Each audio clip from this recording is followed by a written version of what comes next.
here on the program, we like to put the spotlight on the farm organization called the Alliance for the Future of Agriculture in Nebraska, or AFAN. Today, AFAN is connecting us with a member of Nebraska Cattlemen to reflect back on the recent National Beef Industry Convention. So for more, we turn to Pete McClymont. Thanks for being here today, Pete. Thanks, Taryn. Thanks, John. Yeah, good morning. Yes, so you just got back from the convention in New Orleans, right?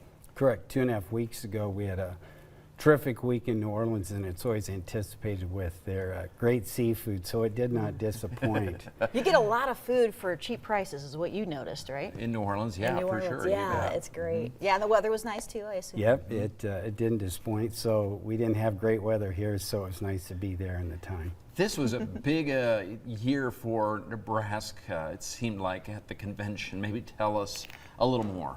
It was very successful for us, and so numerous things happened to highlight our members in our association. And first off, Beef Quality Assurance is a program that Nebraska Cattlemen started about 40 years ago. It's a best management practice, and to that purpose, our national association always selects 5 national winners. This year, Nebraska, we had 4 of the 5, which is amazing. So in the feedlot category, Dar Feed Yard won. In the ranch category, Wilson Flying Diamond Ranch won.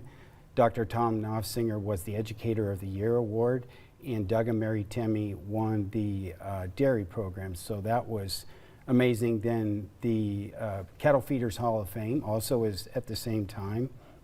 And Terry Wagner from Drennan West Cattle Company won the Distinguished Employee of the Year. So when you think of all the feed yards across the country, and for Terry to receive that distinction was incredible. The last selection of note is Buck Werbine from Meade Cattle Company was elected Vice President of NCBA. So Buck is very respected. He's a great leader, and he's going to do a terrific job in the next 3 or 4 years as his leadership there. And then lastly, on policy, so Nebraska Cattlemen has 4 members that lead, and so Jacqueline Wilson is chair of the International Trade.